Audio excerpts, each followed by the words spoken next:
Welcome to a special edition of the show. I have the pleasure of having on set today somebody who's been a close support in the JAB journey, the Abass journey, the Life by Design journey, way back in the early 2000s, 2001, 2002, 3, 4. And you could see from the backdrop that it's a different backdrop because it's a special show. And this show is about this person, Mr. Desmond Elvin Adrian Riddle, and we present him today, Des at 40. Happy birthday, Desmond, again. Thank you very much, Congratulations. It's a pleasure having you. Now, can you remember the first time you saw me, or we met? It must have been at BBN. We met for the first time. It is at BBN in 2002, because that was the time I joined. But before then, I used to hear the voice on the Faith Partners Club, 98, 99 period. Now, the moment we engaged, a couple of maybe years shortly after that, you made it clear to me that we could actually package some of the stuff I've been doing on radio. Can you share how that idea came up again? Of course, because I was a radio broadcaster by then, the messages were actually available to me. I know one or two occasions people used to call and ask whether these audios are available on radio. So that was the first time I met you and said, Joe, it's good that we package these CDs. And by then, you were doing lots of public speaking out. They used to call you to seminars, all of that. So, and I started thinking that some people come to seminars, they come with their books. And once they are doing their teaching, they say, you can refer to my book. And then for the first time, I said, okay, now, you cannot do a 30-minute seminar containing everything that you want them to learn. So I was able to talk to you and say, let's develop these into audio formats. So once you are going out to do live presentation, you will be referring to your audio. So that's how we started packaging those audio messages. And it was like... So that's where the journey started with Des. And so somewhere down the line, Desmond started working at BBN, then went to the bank. A few years afterwards, I got a call from Desmond one afternoon, and I was still at ACTV running the bank, that, he thought, what was it? Why did you call me that day? Yes, it was in 2014. Yes. I was working at Zenith Bank.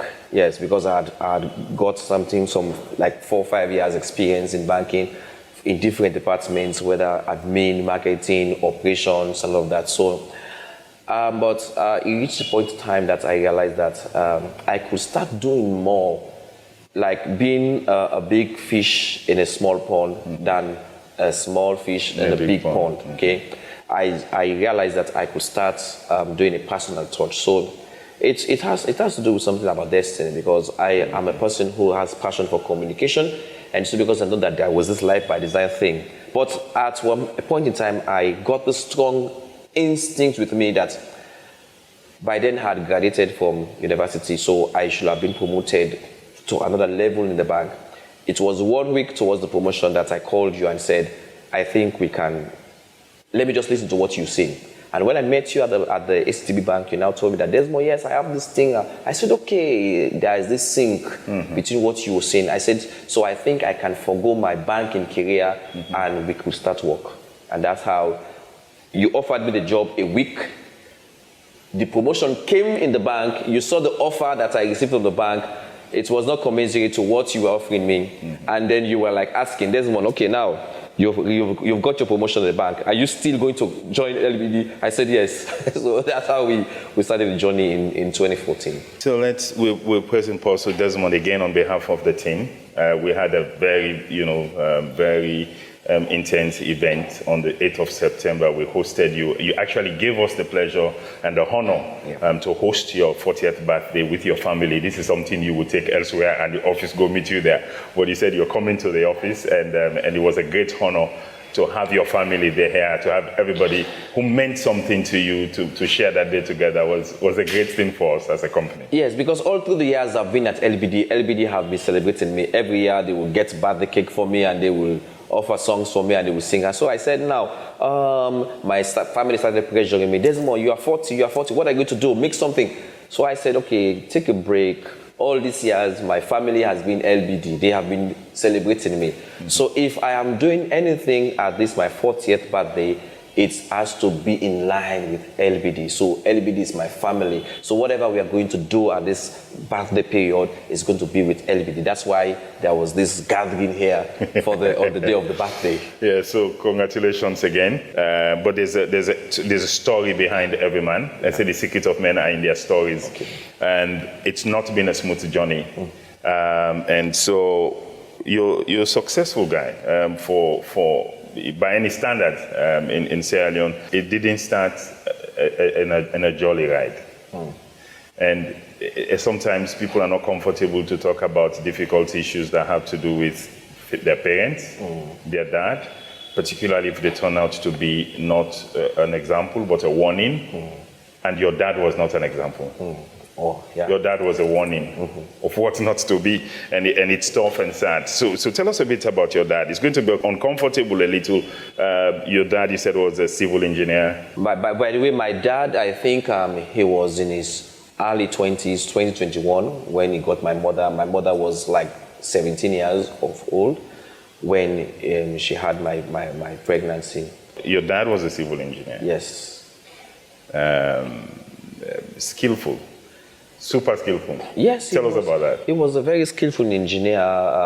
In fact, when he was like, those are the first couple of people in Conakry by then, because they were the ones who started building houses, 10-story houses, fully tiled outside. That was the first time I saw a house when I went to Conakry then in 1999, fully tiled outside. I said, wow, you are tiling house, big houses he was building.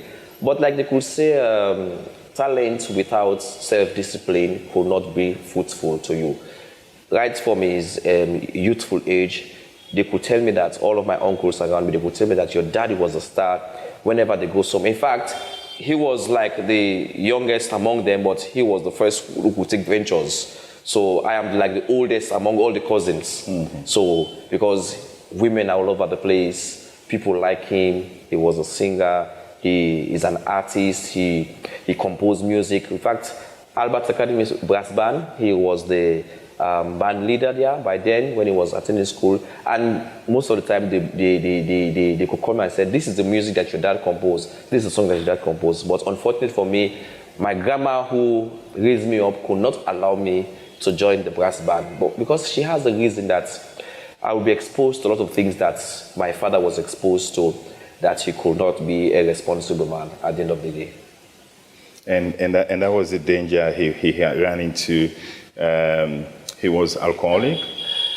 Yes, when I remember, of course, when I was 1 month, a year and 3 months, like 15 months, I was told that my mom, who was a teenager by then, my grandma, who gave birth to my father, asked me to come for holidays. So when I came in for the holidays, and she insisted that I would never go to my mother. And there was a big... You wouldn't go back? Yes, I would not go back. My grandmother said she's not convinced that my mother will be able to take care of me. I will be exposed to a lot of things. So there was this fight. She's told me that I have lost your dad. I cannot lose you. I cannot lose you. Wow. And the interesting thing that I was named after my dad. So she could feel all the pain that my dad is causing her. I was a young boy by then. I could hear complaints that 10, 11 o'clock in the night, there could be a big bang on our door, and they would tell me, look at your son, Desmond, who is my father. He's at the police station. Why? Maybe he drank and then fought and then caused some danger, caused some harm, or maybe he was given a task to do, a job to do, he could not do the job. They would take him to the police station, and then he was a society man. He used to go after the hauntings, all of those things, and then he would misbehave. So the bitter experience I had during those early period, that other family members, they were looking at me and saying, the fact that you were named after your dad, you will be another problem in this family. Because you were a junior, you were Desmond Jr, Desmond Riddle. Yes. In fact, when I became a teenager, after I had summarized all of those pains that I think my father has caused my grandmother, I think I was very offensive if they called me Desmond Jr. There was no way. If I had a way, I would have changed this Desmond name. Yes, I would have changed the Desmond name, but nobody could call me Desmond Jr. and I could accept it. Nobody. I don't. Even the fact that you are referring to me now is sort of offensive. The secrets of men are in their stories. And Desmond is my hero. Desmond is somebody I celebrate, is somebody I know has achieved a lot in life. But the story is not complete until you hear the backstory, what people have to go through to become who they became. Stay tuned.